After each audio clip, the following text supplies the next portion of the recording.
GNR భక్తి ఛానల్కు స్వాగతం. శ్రావణ కృష్ణ ఏకాదశి సందర్భంగా శ్రావణ కృష్ణ ఏకాదశి విశిష్టతను తెలుసుకుందాం. శ్రీ మహాగణాధిపతయే నమః. శ్రీ గురుభ్యో నమః. శివాయ గురవే నమః. ఓం నమో నారాయణాయ నమః.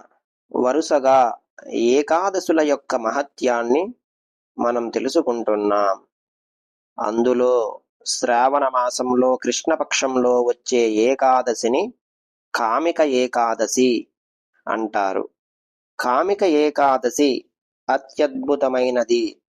ఏకాదశులు అంటేనే హరిస్వరూపాలు. వీటిని తప్పనిసరిగా భక్తితో తెలుసుకొని ఉపవాస వ్రతం ఆచరించాలి అని మన పెద్దలు చెప్పారు. భారతదేశంలో పుట్టినటువంటి వాళ్ళందరికీ ఏకాదశి గొప్పతనం తెలుసు. అంబరీషుడు ఏకాదశి వ్రతం ఆచరించడం వల్ల ఆయన ఎంతటి వాడయ్యాడో తెలుసు మనందరికీ. ఆ మహానుభావుడిని రక్షించడానికి సాక్షాత్ శ్రీ మహావిష్ణువు తన చక్రాన్ని పంపాడు. ఇవన్నీ భాగవతం వంటి పురాణాలు మనకు చెబుతున్నాయి. వేదవ్యాసుల వారు చెప్పిన మాట, వాల్మీకి, వ్యాసుడు వీళ్ళు మనకి ప్రామాణికాలు. వాళ్ళు చెప్పినటువంటి వాటి మార్గంలో మనం నడుచుకుంటున్నాం. వేదములు, పురాణములు, ఇతిహాసములు, వేదాంత గ్రంథాలు, ఇంకా కొన్ని స్మృతులు, సంహితలు, వీటన్నింటినీ లోక శ్రేయస్సు కోసం మహానుభావులు అందించారు. వ్యాసుడి రుణం మనం తీర్చుకోలేం. శ్రావణ కృష్ణ ఏకాదశి కామిక ఏకాదశి.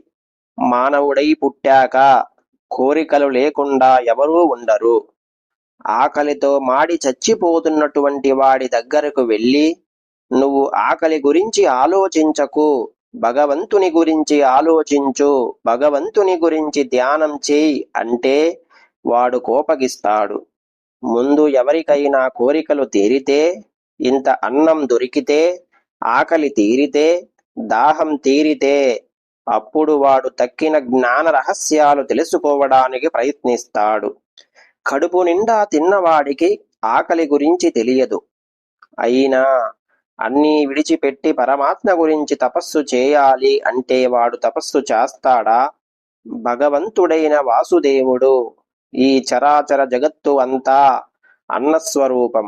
అన్నం వల్ల లోకములు పుడుతున్నాయి, అన్నం వల్ల వృద్ధి పొందుతున్నాయి. ఈ అన్నం రావాలంటే మానవుడు కొన్ని పనులు చేయాలి, కొన్ని కోరికలు తీర్చుకోవాలి. కోరికలతో సంతృప్తి పొందినవాడు మాత్రమే భగవంతునికేసి వెళ్తాడు. కోరికలు తీరని వాడు అసలు ఈ సృష్టిలో ఏ భాగము ఏనాడు అనుభవించని వాడు చూస్తూ చూస్తూ భగవంతునికేసి వెళ్ళలేడు. క్రమంగా ముక్తి పొందాలి, యోగాభ్యాసం చేయాలి. ముందు ధర్మం, అర్థం, కామం అయ్యాక ముక్తి పొందాలి. బాల్యావస్థలో ఉండగా విద్యాభ్యాసంతో కాలం గడిపి, యవ్వనంలో గృహస్థాశ్రమములో అడుగుపెట్టి, వార్ధక్యంలో ముని వృత్తిని అవలంబించి, యోగాభ్యాసంతో శరీరం విడిచిపెడితే వాడు ముక్తి పొందుతాడు. అంతేగాని మంచి నవ యవ్వనంలో ఉన్నటువంటి కుర్రాన్ని, అన్ని కోరికలు ఉన్నవాడిని నువ్వు ఎంత బలత్కారంగా భగవంతునికేసి తిప్పాలనుకున్నా వాడు అటు వెళ్ళడు. ఇవి దృష్టిలో పెట్టుకుంటే పరమాత్ముడు ఈ ఏకాదశులన్నింటికీ ఒక్కొక్క చరిత్ర పెట్టాడు. అందులో ఈ కామిక ఏకాదశి యొక్క లక్షణం ఏమిటంటే, ముందు కోరికలు తీరుస్తుంది. కోరికలు తీరేంత వరకు మనిషి మనసు పక్వం కాదు. కొంతకాలం పాటు గారెలు తినాలనిపించిందట ఒక ఆయనకి. ఈ గారెలు అనుకున్నాడు. వాడు గారెలు తినేశాడంటే అమ్మయ్య వదిలిపోయిందిరా అనుకుంటాడు. కారు ఎక్కనంత కాలం కారులో వెళితే ఎలా ఉంటుందో అనుకుంటాడు. వరుసగా ఒక 5-6 ఏళ్లు నడిచాక ఇంకేం కారండి ఇదే కదా అనిపిస్తుంది. అలాగే కామిక ఏకాదశి ఉపవాస వ్రతం ఆచరిస్తే మనకి కామములు తీరుతాయి, అనుకున్న కోరికలు తీరుతాయి. కోరికలు తీరి కొంతకాలం పోయాక ఈ కోరికల మీద విరక్తి కలుగుతుంది. విరక్తి కలిగి అప్పుడు భగవంతుణ్ణి పూర్తిగా పట్టుకుంటాం. పట్టుకుంటే ముక్తి పొందుతాం. అందుకని ఈ ఏకాదశి ఉపవాస వ్రతాన్ని ఆచరించాలి. ఈ ఉపవాస వ్రతం ఎప్పుడైనా ఎక్కడైనా చెయ్యొచ్చు. కామిక ఏకాదశి ఉపవాస వ్రతం ఏ ప్రాంతంలో చేసినా ఉపవాస ఫలితం లభిస్తుంది. కానీ పరమ పవిత్రమైన పుష్కర క్షేత్రం అంటే రాజస్థాన్లోని అజ్మీర్ దగ్గర ఉంది. చాలా గొప్పది ఆ క్షేత్రం. ఆ పుష్కర క్షేత్రంలో గాని, నైమిశారణ్యంలో గాని, కాశీ క్షేత్రంలో గాని, ప్రయాగ క్షేత్రంలో గాని, అయోధ్యయందు గాని, లేదా సప్తమోక్షపురాల్లో కాని ఈ వ్రతాన్ని చేసినవాడు ఇక పునర్జన్మ పొందడు. ఈ వ్రతం చేయాలంటే ముందు నదీ స్నానం చేసి తీరాలి. కనీసం కాలువ స్నానం తప్పనిసరిగా చేయాలి. తప్పనిసరిగా చేయవలసినది నదీ స్నానం. కానీ మనం నగరాల్లో ఉన్నాం. హైదరాబాదులోనో విశాఖపట్నంలోనో ఉన్నవారు నదీ స్నానం చెయ్యాలంటే ఎలా? వారు ఎక్కడికి వెళ్ళాలి? అటువంటి వారి కోసం ఒక సులభోపాయం చెప్పారు.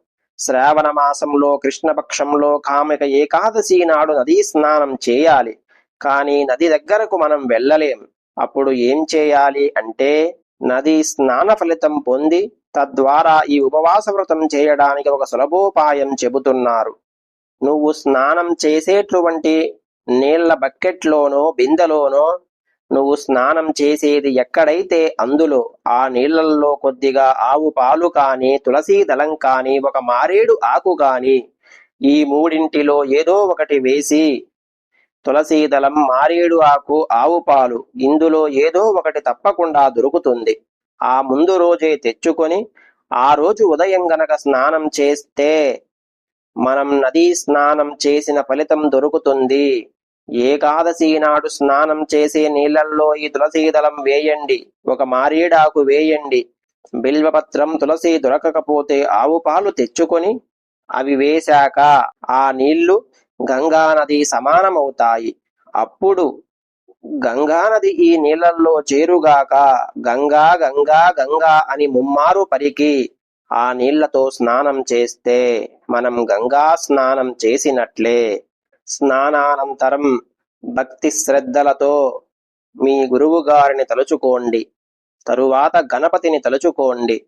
అనంతరం పూజా మందిరంలో గాని, దేవాలయంలో గాని ఎక్కడో ఒక చోట కూర్చొని ఈరోజు శ్రీమన్నారాయణుని యథాశక్తిగా అర్చన చేయండి. భగవంతుడైన విష్ణువుని ఒక విగ్రహ రూపంలో కాని, లేదా సాలగ్రామ రూపంలో కాని, లేదా ఒక పటములోనైనా సరే ఆవాహన చేసి ఆ భగవంతుడైన శ్రీమన్నారాయణుణ్ణి షోడశోపచారాలతో పూజ చేయండి. ఇలాగే అర్చన చేయాలి అని ఒక నియమం లేదు. యథాశక్తిగా మన శక్త్యానుసారం అర్చన చేయవచ్చు.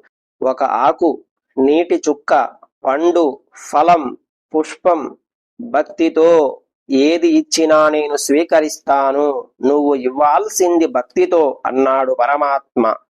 ఒక్క ఆకైనా, పుష్పమైనా, పండైనా, నీటి చుక్కైనా భక్తితో నాకు సమర్పిస్తే, ఇచ్చేవాడు భక్తితో ఇస్తే, మనస్ఫూర్తిగా ఇస్తే అది మృష్టాన్నం కింద, పరమాన్నం కింద భావించి నేను దానిని స్వీకరిస్తాను అన్నాడు కృష్ణ పరమాత్మ. కాబట్టి మీ శక్తిని బట్టి చేయండి. శక్తి ఉండి లోభం మాత్రం చేయకండి. పిసినిగొట్టుతనం ఎప్పుడూ మంచిది కాదు. మీకు ఉన్నంతలోనే పూజ చేయండి. ఏమీ లేనప్పుడు యథాశక్తిగా అర్చన చేయండి. అర్చన చేసేటప్పుడు అష్టోత్తర శతనామాలు, విష్ణు సహస్రనామ స్తోత్రం పారాయణం చేయండి. పారాయణానంతరం ఏకాదశి ఉపవాసం ఉండండి. ఉపవాసం అంటే ఏమీ తినకుండా మాడిపోవడం మాత్రం కాదు. దానిని లంకనం అంటారు. అది ప్రమాదం. అది ఏకాదశి నాడు అలా చేయకూడదు. ఏదో ఒకటి యథాశక్తిగా స్వీకరించాలి. బాగా ఎక్కువ తినకుండా, అన్నము తినకుండా కొంచెం ఒక పండు కాని, లేదా ఇంత ప్రసాదం కాని చేసుకుని కొన్ని పాలు కాని లఘువుగా శరీరం పడిపోకుండా ఉండడానికి స్వీకరించండి. మద్యపానం, మాంసాహారం మాత్రం ఎట్టి పరిస్థితుల్లోనూ తీసుకోకూడదు. ఇది మహాదోషం. ఏకాదశి నాడు మద్యమాంసాలు తీసుకోరాదు. ఈ ఏకాదశి ఉపవాసం నాడు పండు ఉంటే పండు తినాలి, లేదా కొంచెం ఉప్పుడు పిండితో అల్పాహారం స్వీకరించవచ్చు. బ్రహ్మచర్య దీక్ష. ఉపవాస దీక్షలో ఉన్న వాళ్ళు బ్రహ్మచర్య దీక్షను వహించాలి. అన్నిటికంటే గొప్ప అదృష్టమైన విషయం, శ్రావణ మాసంలో కృష్ణపక్షంలో వచ్చే ఏకాదశి నాడు శ్రీమద్ భాగవతమును యథాశక్తిగా పారాయణ చేయండి. భాగవతమును ఏకాదశి నాడు, అందులో శ్రావణ మాసంలో వచ్చే ఏకాదశి రోజు పారాయణం చేస్తే తప్పకుండా చేసిన వారికి ఇహము పరము రెండూ లభిస్తాయి. భాగవతం గొప్ప గ్రంథం. భాగవతం వల్ల కనుక మనిషి తరించకపోతే ఈ ప్రపంచం తల్లకిందులైన ఆ వ్యక్తి తరించడు. పరమనీచుడు దుందుకారుడు అని ఒకడు ఉండేవాడు. ఆ దుర్మార్గుడు తల్లినే చంపాడు, పెంచిన తండ్రిని ఏడిపించాడు, ఎన్నో పాపాలు చేశాడు. చివరికి వేశ్యల చేతిలో చచ్చిపోతాడు. వాడి కోసం గయలో వాడి సోదరుడు, వరుసకు సోదరుడయ్యే గోకర్ణుడు అనేవాడు పిండ ప్రదానం చేస్తాడు. గయలో శ్రాద్ధము పెట్టినా వాడికి ముక్తి రాలేదు. అప్పుడు ఆ దుందుకారుడు ఏడుస్తూ, సోదరా, నేను దుందుకారుణ్ణి, నేను చేసిన పాపాల వల్ల పిశాచం అయిపోయాను, నన్ను రక్షించు అంటే నాకు చాలా ఆశ్చర్యంగా ఉంది. నేను గయ వెళ్ళాను, నీ పేరు మీదుగా గయలో పిండ ప్రదానం చేశాను, గయలో శ్రాద్ధం పెట్టినా నీకు ముక్తి కలగలేదా అంటే, గయలో 100 సార్లు నా కోసం నువ్వు శ్రాద్ధం పెట్టినా నాకు ముక్తి రాదు అన్నాడు ఆయన. గయ అంటేనే ముక్తి క్షేత్రం. ఆ ముక్తి క్షేత్రమైన గయలో 100 సార్లు వరుసగా పిండ ప్రదానము చేసినా నీకు ముక్తి లభించదా? అయితే ఇక నీకు మోక్షం రాదు అన్నాడట గోకర్ణుడు. అప్పుడు వాడు, నా కోసం ఏదైనా మార్గం అన్వేషించు అని బాధపడ్డాడు. గోకర్ణుడు చివరికి సూర్యుణ్ణి అడిగాడు. అప్పుడు సూర్య భగవానుడు చెప్పాడు, ఎన్ని పాపములు చేసిన వాడికి విముక్తి కలుగజేసేది ఒక్క భాగవతం పారాయణమే. భాగవతము 7 రోజుల పాటు సప్తాహ దీక్ష వహించి, దీక్షతో పారాయణం చేసి, ఆ పారాయణ ఫలం చేతుల్లోకి నీళ్లు తీసుకొని వాడికి దారపోస్తే వాడు ముక్తి పొందుతాడు అన్నాడు సూర్య భగవానుడు. అప్పుడు గోకర్ణుడు భాగవతాన్ని సప్తాహ దీక్షతో పారాయణం చేసి, దుందుకారుడు విముక్తి పొందాలి అని నీళ్లు దార పోశాడో లేదో, వెంటనే దుందుకారుడు వైకుంఠానికి వెళ్లిపోయాడు దివ్య రూపంతో. దీన్ని బట్టి భాగవతం ఎంత గొప్పదో ఆలోచించండి. అందుకే పూర్వకాలంలో భాగవతం సప్తాహ దీక్షలతో చేసేవారు. అందులోనూ ఇవి చాతుర్మాస్య కాలాలు. ఆషాఢ శుక్ల ఏకాదశి నుంచి శ్రావణ భాద్రపద ఆశ్వీజ కార్తీక శుక్ల ఏకాదశి వరకు ఈ 4 మాసాలు చాతుర్మాస్య కాలం అని పిలువబడుతుంది. ఆ కాలంలో భాగవతం సప్తాహం చేయడం అంటే ఎంతో గొప్పది. దాని ఫలితం గురించి ఇంతని చెప్పలేం. ఎక్కడో పూర్వజన్మ సుకృతం ఉన్నవాడు తప్ప ఒక మాదిరివాడు ఆ సప్తాహాన్ని చేయలేడు, చేసినా దాంట్లో పాల్గొనలేడు.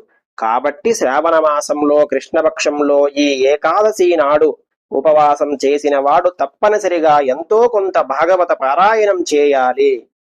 మరునాడు ఉదయం లేచి ద్వాదశి గడియలలో స్నానం చేసి యథాశక్తిగా పేదవాళ్లకి అన్నం పెట్టి, బ్రాహ్మణ భోజనం పెట్టి, దాన ధర్మాలు చేసి అప్పుడు అన్నం తినాలి. అన్నం తినగానే పరమాత్ముడికి మానసికంగా మొక్కుకోవాలి. నేను తిన్న అన్నముతో విష్ణువు తృప్తి పొందుగాక అనాలట. మనం తినే అన్నం విష్ణువుకి సమర్పించాలి. అప్పుడు విష్ణువు సంతృప్తి పొందుతాడు. ఇక తనకి అనుకున్న కోరికలు తీరుతాయి, వాడి కోరికలు తీరుతాయి. కనుక ఈ ఏకాదశిని కామిక ఏకాదశి అన్నారు. ఈ వ్రతం చేసిన వాడి కోరికలు తీరకపోతే అప్పుడు అడగండి, భక్తితో చేయండి. ఏ కార్యక్రమానికైనా మనకి కావలసింది భక్తి, శ్రద్ధ.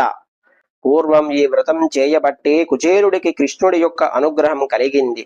కుచేలుడు కటిక దారిద్ర్యంతో ఉన్నాడు. కుచేలుడి గురించి గర్గ సంహిత కొన్ని పురాణాలలో ఉంది. కేవలం భాగవతంలోనే కాదు. కుచేలుడి భార్య అంది, కృష్ణుడి దగ్గరకు వెళ్ళండి, వెళ్లే ముందు శ్రావణ మాసంలో కృష్ణపక్ష ఏకాదశి నాడు ఉపవాసం ఉండి కృష్ణుడిని అర్చించి అప్పుడు వెళ్ళండి, మీ కోరికలన్నీ తీరుతాయి అని అంటే భార్య మాట కాదనక అతడు అలాగే చేశాడు. అత్యంత భక్తి కలిగిన వాడు కుచేలుడు. అసలు ఆయన ఎప్పుడూ జీవితంలో ఎవరిని యాచించడు. కాని భార్య మాట మీద ఆవిడ్ని సంతృప్తి పరచడానికి, రెండవది కుటుంబం అంతా మలమలా మాడిపోతుంటే ఈ ఉపవాస వ్రతం చేశాడన్నమాట. ఆయన నిజానికి అయితే తనకి ఏది వస్తే దాంతో సంతోషిస్తాడు. భాగవతంలో 10వ స్కందంలో చెప్పారు, ఎక్కడైనా తన ఎంత తాను పట్టుకొచ్చి వాళ్ళ ఇంటికి ఏదైనా ఇస్తే దానినే 10,000గా భావిస్తాడు ఆయన. తన ఎంత తాను లభించిన దానితోటి 10,000గా భావించి సంతృప్తి పొందే పుణ్యాత్ముడు కుచేలుడు. అలాంటి వాడికి కోరికలు ఏముంటాయి? కుచేలుడు విజ్ఞానవేత్త, ఇంద్రియ నిగ్రహం కలిగినవాడు, బ్రహ్మజ్ఞాని. దరిద్రం ఎంత పీడిస్తున్నప్పటికీ ఎవరి దగ్గరికి వెళ్లి ఒక్క పైసా కూడా అడగలేదు. ఎవరైనా తనంత తాను ఇంటికి వచ్చి ఇదిగో ఇది నీకు ఇస్తున్నాను అంటే సంతృప్తిగా దాన్ని తీసుకుని ఆ వచ్చినది 1 రూపాయి అయినా దానినే 10,000 నిష్కాషములుగా భావించి బంగారు నాణెములుగా భావించేవాడు. అటువంటి వాడు కూడా పిల్లలు మలమల మాడిపోతూ ఉంటే తట్టుకోలేక భార్య కృష్ణుడి దగ్గరకు వెళ్ళండి అంది. వెళ్ళండి అనడానికి ముందు ఈ వ్రతం చేశాడు కుచేలుడు అని మనకు నారద పురాణం చెబుతోంది. ఈ శ్రావణ కృష్ణ ఏకాదశి కామిక వ్రత ప్రభావం వల్లే కుచేలుడు కృష్ణుడి దగ్గరికి సులభంగా వెళ్ళాడు, కృష్ణానుగ్రహం పొందాడు. ఆ తరువాత ఆయన జాతకం ఎలా మారిపోయిందో భాగవతంలోనే ఉంది. అత్యద్భుతంగా ఉంటుంది ఆ కథ, చాలా గొప్పది. కాబట్టి కటిక దారిద్ర్యాన్ని తొలగించి అనుకున్న కోరికలు తీర్చే దివ్యతిథి ఏకాదశి, ఈ కామిక ఏకాదశి. ఏకాదశి ఉపవాసం చేసేవారు ఖచ్చితంగా ఎప్పుడూ ఎవ్వరి మీద కోపం తెచ్చుకోకూడదు, ఎవరిని దూషించకూడదు. వ్రతాలు, ఏకాదశి వ్రతాలు చేసేవాళ్ళు ఎప్పుడూ శాంతంగా ఉండాలి. ఏ వ్రతం చేసినా శాంతంగా ఉండాలి. వ్రతం చేసేవాళ్ళు ఎప్పుడూ ఎవరి మీద అరవకూడదు. అందులోనూ కోరికలు తీర్చే ఏకాదశి. కోరికలు ఉన్నవాడికి నియమాలు ఎక్కువ ఉంటాయి. అందువల్ల ఎట్టి పరిస్థితుల్లోనూ ఈ ఉపవాస దీక్షా కాలంలో పురుషుడు అయితే భార్యని తిట్టకూడదు, స్త్రీ చేస్తే భర్తని తిట్టకూడదు. తిడితే తంటా వస్తుంది. అందుకని జితేంద్రుడై ఇంద్రియ నిగ్రహంతో ఈ వ్రతం చేయాలి. ఈ వ్రతం చేసిన వాళ్ళు అన్నదానం చేస్తే చాలా మంచిది. ఇంకా తొందరగా వారి కోరికలు తీరుతాయి. అన్నింటికీ మించి గురుభక్తి కలిగిన వాళ్ళకి ఈ వ్రత ప్రభావం ఎక్కువగా చూపిస్తుంది. గురుభక్తి కలిగిన వాడు పొందినంత తొందరగా మిగతా వారికి ఈ వ్రతాల ఫలితం అంత తొందరగా పొందరు. ఎందుకంటే గురువులో సకల దేవతలు ఉన్నారు. గురువు మహానుభావుడు, త్రిమూర్తి స్వరూపుడు, వాళ్ళందరికీ అతీతుడైన పరబ్రహ్మ స్వరూపుడు. కాబట్టి కామిక ఏకాదశి అని పేరు కలిగిన శ్రావణ కృష్ణ ఏకాదశి నాడు ఉపవాసం ఉండి శ్రీమన్నారాయణుని అర్చించి ఈ కథ శ్రద్ధతో విన్నవారికి, యథాశక్తిగా దానం చేసిన వారికి శ్రీమన్నారాయణుని అనుగ్రహం తప్పక కలుగుతుంది. వారి కోరికలన్నీ తీరతాయి. ఖచ్చితంగా ప్రతి ఒక్కరూ ఈ కామిక ఏకాదశి ఉపవాస వ్రతం చేసి శ్రీమన్నారాయణుని అనుగ్రహానికి పాత్రులు కండి. పండుగలు, పర్వదినాల విశిష్టతను తెలుసుకోవడానికి GNR భక్తి ఛానల్ను సబ్స్క్రైబ్ చేయండి. చేసిన వారు లైక్ చేసి షేర్ చేయండి. ఓం నమో నారాయణాయ నమః. ఓం నమః శివాయ.